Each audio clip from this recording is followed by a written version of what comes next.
السلام علیکم، آپ دیکھ رہے ہیں کے نیوز ایچ ڈی۔ میں ہوں حارث علی شاہ گیلانی۔ چلتے ہیں آج کی اہم خبروں کی طرف۔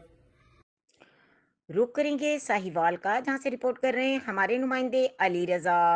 ساہیوال سٹی سرکل میں ڈاکو راج، جس سے شہر میں چوری اور ڈکیتی کی وارداتوں میں تشویشناک حد تک اضافہ ہو گیا۔ شہری اور خصوصاً تاجر طبقہ خوف کے سائے میں کاروبار کرنے پر مجبور۔ شہر اور گرد و نواح کا علاقہ چوروں ڈاکوؤں کے رحم و کرم پر آئے دن چوری اور ڈکیتی کی بڑھتی ہوئی وارداتوں نے شہریوں کا جینا محال کر دیا۔ تھانہ غلہ منڈی کی حدود Arif road Baba Farid park car service station پر چوری کی واردات۔ نامعلوم چور سروس اسٹیشن سے لاکھوں روپے مالیت کے موبائل، نقدی اور دیگر اشیاء چوری کر کے فرار ہو گئے۔ ساہیوال پولیس نااہلی اور غفلت کی نیند میں خاموش تماشائی کا کردار ادا کرنے میں مصروف نظر آتی ہے۔ شہریوں نے آئی جی پنجاب اور وزیر اعلیٰ پنجاب آر پی او ساہیوال سے نوٹس لے کر کارروائی کا مطالبہ کر دیا۔